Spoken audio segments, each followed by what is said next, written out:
Good morning. Welcome and happy 4th of July to you here in the room and those away and those joining us online this morning. Just a few brief reminders.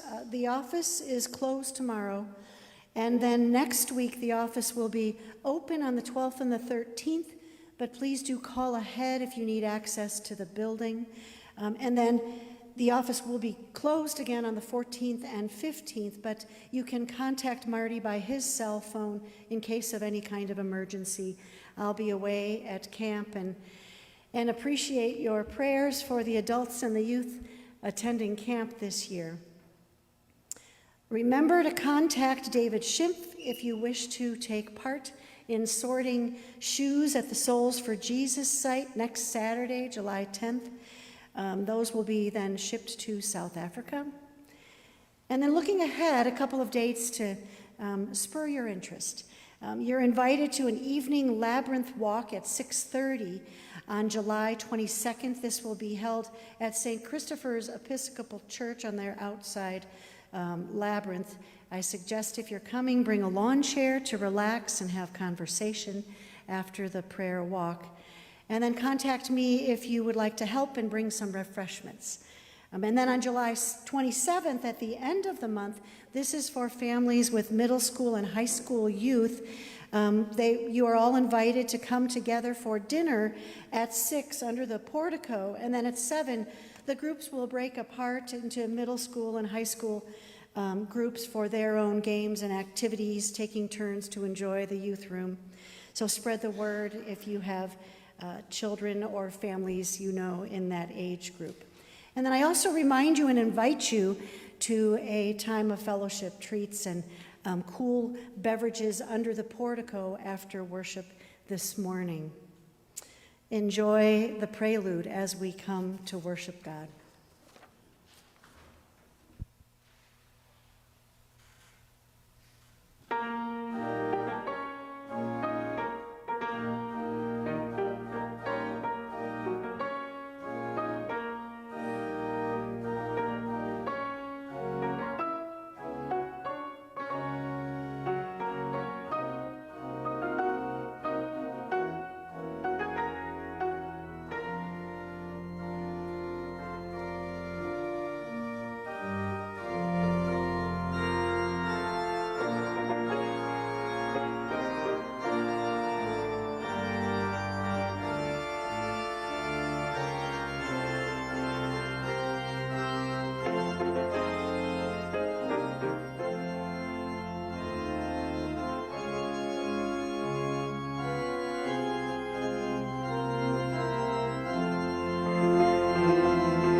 Please stand as you are able for the responsive call to worship. Psalm 92, a song for the Sabbath day. It is good to give thanks to the Lord, to sing praises to your name, O Most High. To declare your steadfast love in the morning, and your faithfulness by night. To the music of the lute and the harp, to the melody of the lyre. For you, O Lord, have made me glad by your word. At the works of your hands I sing for joy. Let us continue praising God, singing for the beauty of the earth.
Please be seated.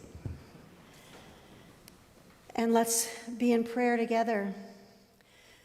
Lord, we come before you with our hearts open with gratitude, praise, and thanksgiving for the beauty of this gift of this earth and these people that you have given to us to care for.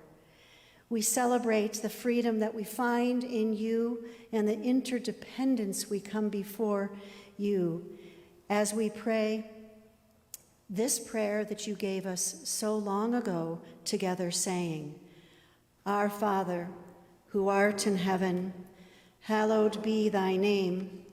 Thy kingdom come, thy will be done, on earth as it is in heaven. Give us this day our daily bread, and forgive us our debts, as we forgive our debtors. Lead us not into temptation, but deliver us from evil. For thine is the kingdom, and the power, and the glory forever. Amen. Now you may see the note about the baptism, but that's at the 10:30 service. So we come to our first reading from Paul's letter to the Colossians in chapter 2. Hearing of the fullness of life in Christ.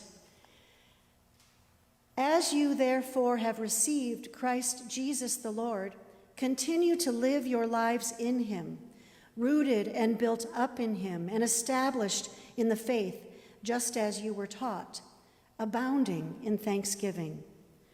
See to it that no one takes you captive through philosophy and empty deceit, according to human tradition, according to the elemental spirits of the universe, and not according to Christ. For in him the whole fullness of deity dwells bodily, and you have come to fullness in him, who is the head of every ruler and authority. In him also you were circumcised with a spiritual circumcision, by putting off the body of the flesh in the circumcision of Christ. When you were buried with him in baptism, you were also raised with him through faith in the power of God, who raised him from the dead. And when you were dead in trespasses and the uncircumcision of your flesh, God made you alive together with him when he forgave us all our trespasses, erasing the record that stood against us with its legal demands. He set this aside, nailing it to the cross. He disarmed the rulers and authorities and made a public example of them, triumphing over them in it. Therefore, do not let anyone condemn you in matters of food and drink, or of observing festivals, new moons, or Sabbaths.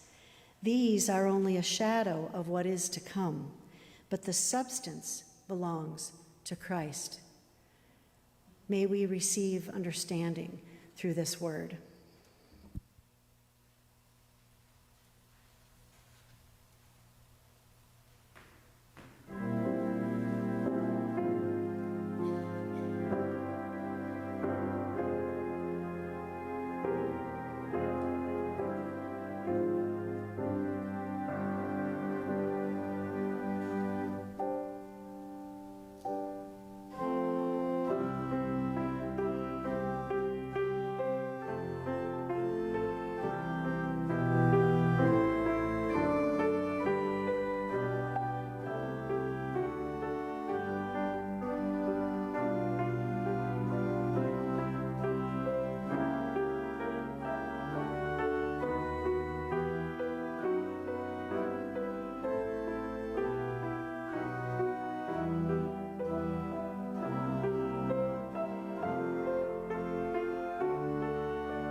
And our second reading, our first reading from the gospel, may be familiar to you as we hear of Jesus as Lord, even of the Sabbath, in the Gospel of Mark.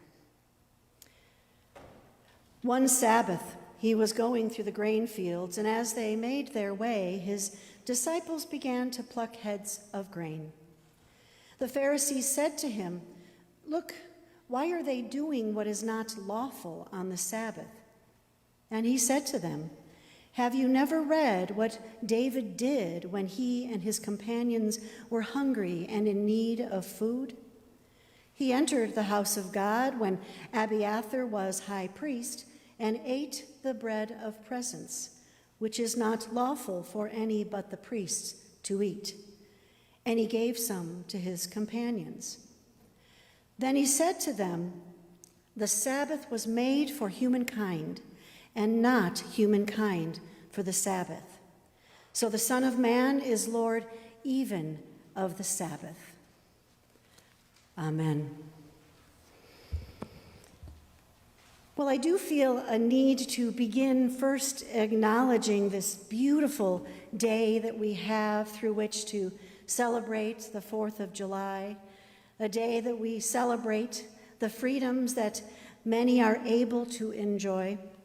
And together here this morning, we celebrate the gifts of God we receive and offer back freely as we come before God through music and prayers and reading and exploring of the Word, and in the communion that we share at the Lord's table, as well as later the acknowledgement of a beautiful child of God that we will stand together for his baptism.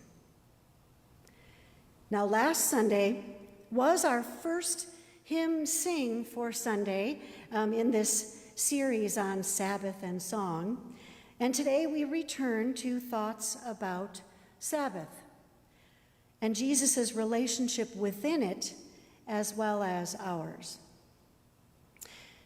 The idea of Sabbath may actually seem irrelevant in our life and culture today, especially for those who grew up in a time or a place that held to the blue laws.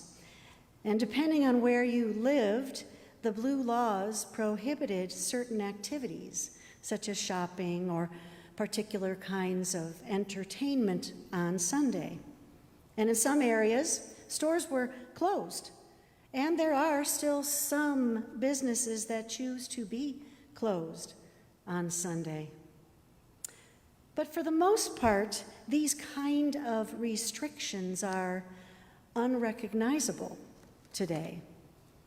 Do any of you have particular things that you could or could not do on a Sunday morning? Did you grow up with any of those restrictions? None of you? Oh, okay. For the couple of years I lived in Maryland when I was a teenager, I was shocked to find that everything was closed. And then when I moved to California, nothing was closed. But anyway. In our Tuesday book group, we read about a man named Shlomo, an Orthodox Jew who structured his activities so that on the Sabbath he did not work, nor take part in anything that caused another to work. And the Sabbath time that he celebrated began at sundown on Friday night and went through Saturday evening. But I wonder about the stay-at-home restrictions during COVID and if they may have had an aspect for an odd sort of Sabbath, since for many it was a time with less options to occupy and enjoy, such as going out with friends and attending games and concerts and going to museums or restaurants or even going to school, but differently. And for many months, the activities that we call extracurricular for children and families, such as sports and band and debate teams and theater, were stopped and did not fill our weeknights and weekends. Those enjoyable, desirable, but sometimes non-stop activities. Or did we find while working from home, teaching from home, just being home, that Monday through Sunday became a blur of non-stopness in a different way? Perhaps now we need Sabbath more than ever, the Sabbath made for humankind. Perhaps we need more than ever the Lord of the Sabbath. Our first reading from Mark's Gospel, very similar but slightly different from the first two times we heard it from Matthew a few weeks ago, gives us an idea about Sabbath from the Pharisees that is framed around a negative, what not to do, what is not lawful for a particular time called Sabbath. Really a bit blue law-ish, long before we came up with it. But this question or challenge we see between Jesus and the Pharisees is not about whether to keep the Sabbath, but about how to have it and how to enjoy it. Jesus, in his claim here, is not discarding the need or the intention of the Sabbath. He reclaims it as made for, created for us. The scandal and anger and division and plotting that rises up between Jesus and some leaders is not really about following and keeping to certain rules. The scandal is about Jesus, calling himself Son of Man, a term he used often for himself, and claiming he is the Lord of the Sabbath. Impossible, scandalous, a reason for condemnation. Jesus himself claiming to be creator of the Sabbath, giver of the Sabbath, fulfillment of Sabbath. We heard this as well at the end of our first reading from Colossians. Therefore, do not let anyone condemn you in matters of food and drink, or of observing festivals, new moons, or Sabbaths. These are only a shadow of what is to come, but the substance belongs to Christ. Now, we're familiar with phrases such as Sunday being the Lord's Day, and communion being referred to as the Lord's Supper. And while these are not the only times in which we worship or meet with God, they are gifts that we receive as a way to gather together, to make space in our lives through which we flourish. And may we find the Lord of the Sabbath in them. The Sabbath was made for humankind and not humankind for the Sabbath. Another way we hear this could be Jesus saying or reminding us that the Sabbath was made or created to meet the needs of the people. It's not about people needing to meet particular requirements in order to be God's. And this takes me back again to its Genesis origins that we noted a couple of weeks ago, that God creates and creates everything, including humankind in God's image, and calls it good. And as a part of all that is created, it is said that God rested or Sabbathed, blessed, and enjoyed it all. All the work of creation is not complete without Sabbath, without enjoying God with us in it all. Jesus is speaking to both of those who are caught up in defining work and those being defined by work, as the most important tool of achievement. And Jesus reminds us of what Moses hears about the Sabbath as a sign of covenant between God and the people. The keeping Sabbath is a way of knowing God. For us, knowing the living God in the ways of Jesus, who is the Lord of the Sabbath. And as I have said previously many times, the Bible is full of many and varied comments, rules and restrictions and blessings concerning Sabbath.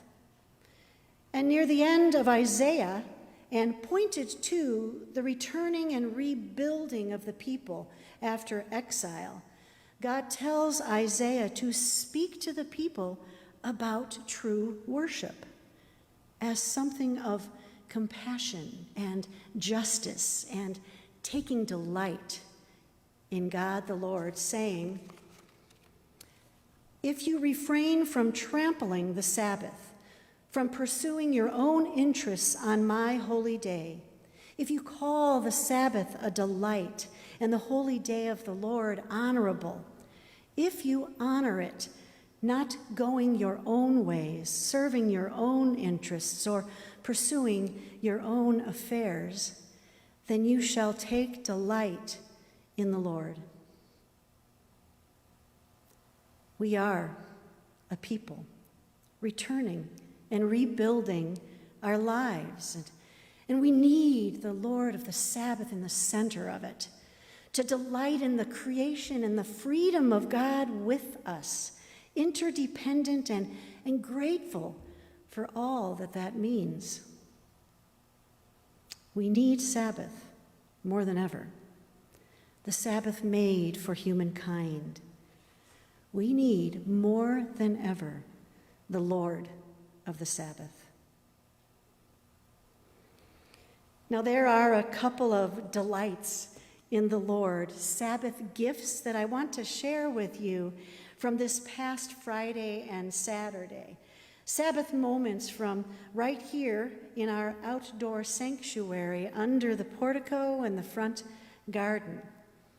On both days, I happened to go out into the garden area. On Friday, I saw a mom with a couple of young kids enjoying the garden and the butterflies that flew up around the plants. And so I went out to say hello, and the kids ran to show me a tiny egg on a milkweed leaf that they had pulled. And then something similar happened on Saturday as I noticed lots of people sitting in or walking around this garden during the farmer's market. And this time, when I went out to say hello, it was to an older couple that showed me a leaf that they had plucked off with a tiny egg on it.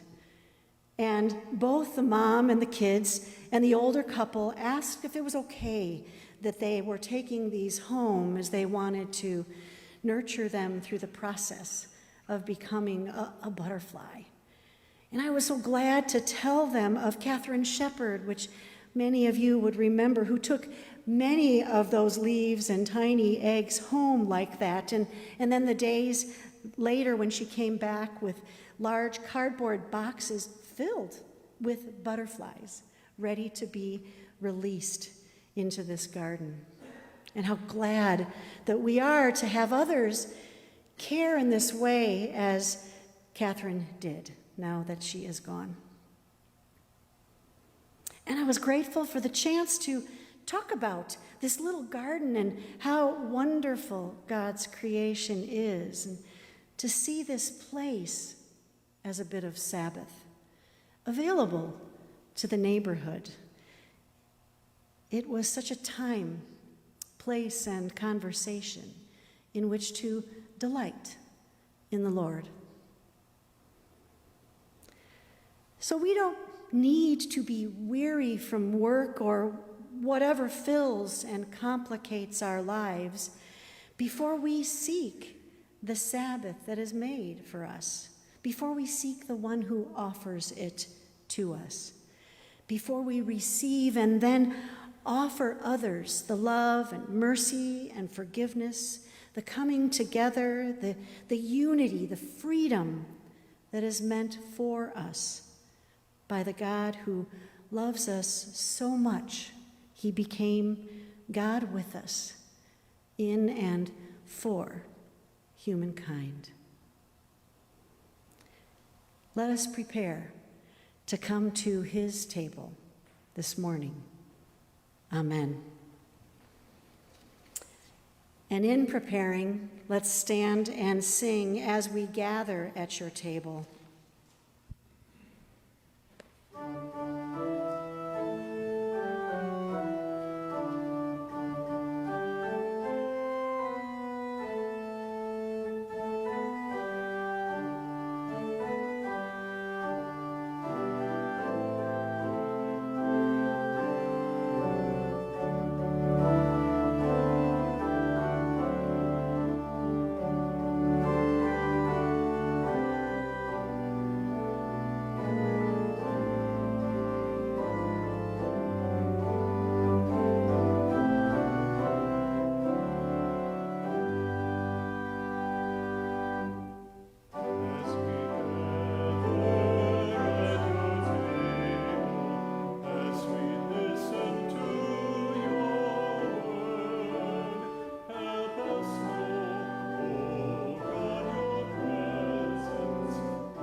Please be seated.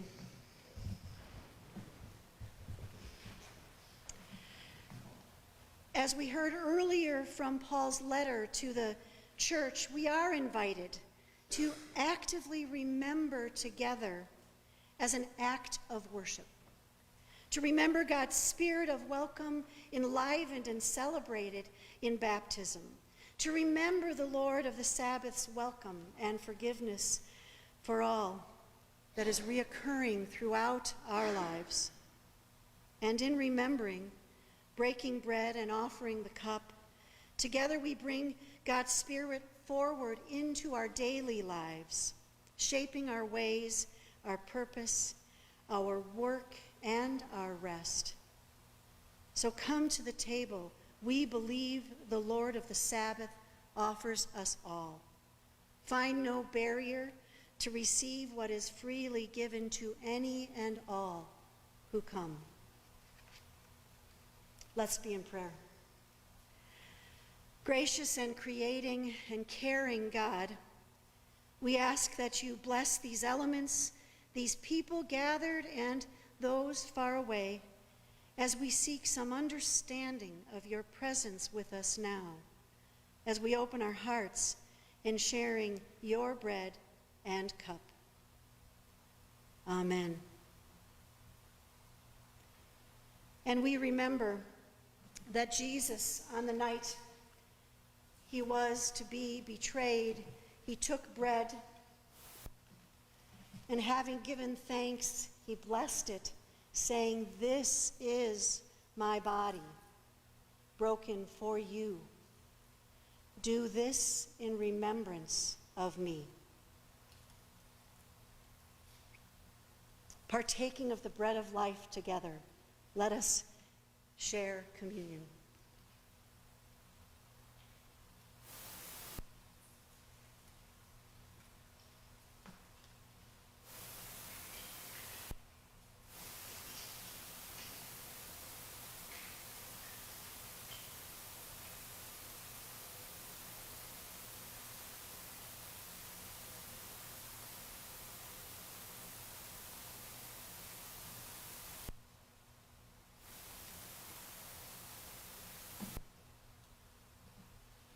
And in the same manner, Jesus took the cup and blessed it, saying, "This cup is the new covenant shed in my blood and given for you. Let us take together with gratefulness."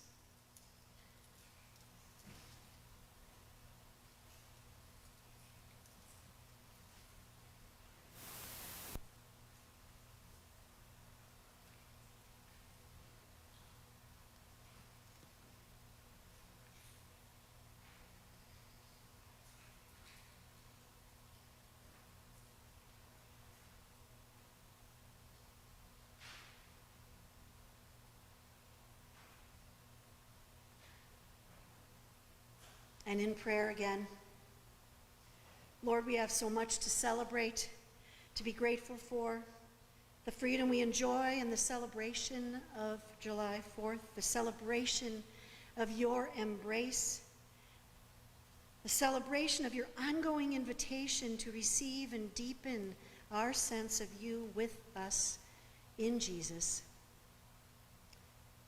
Your desire for our well-being and your call to care for others enlivens us. Keep us mindful of those who cannot enjoy the freedom we have here and now. Keep us mindful of those who feel lost, who despair, even as we pray this prayer of thanksgiving to you. Amen. And let us stand together to sing our sending hymn, the Battle Hymn of the Republic.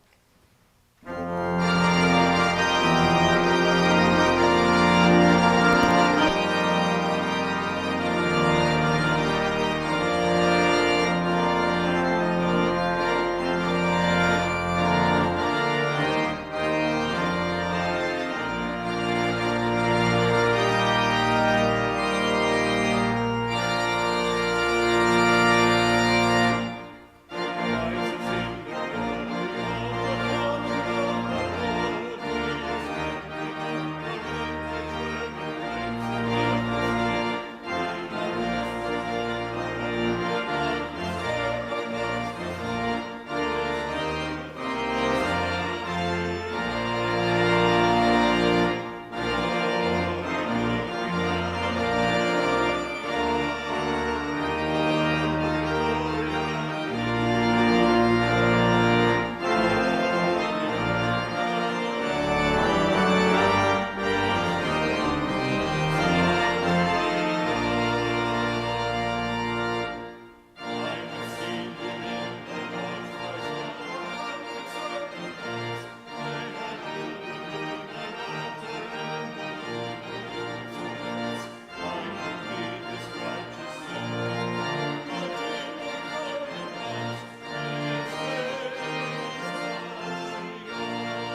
Christ fills you and me, as he loves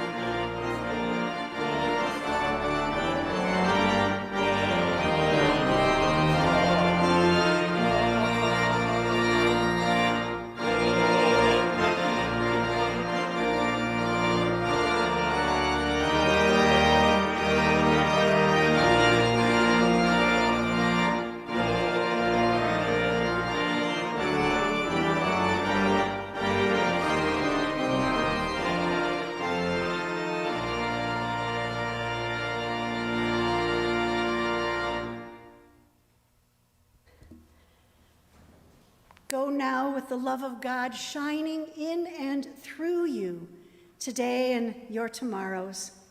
And may the Lord of Sabbath be your way. Amen.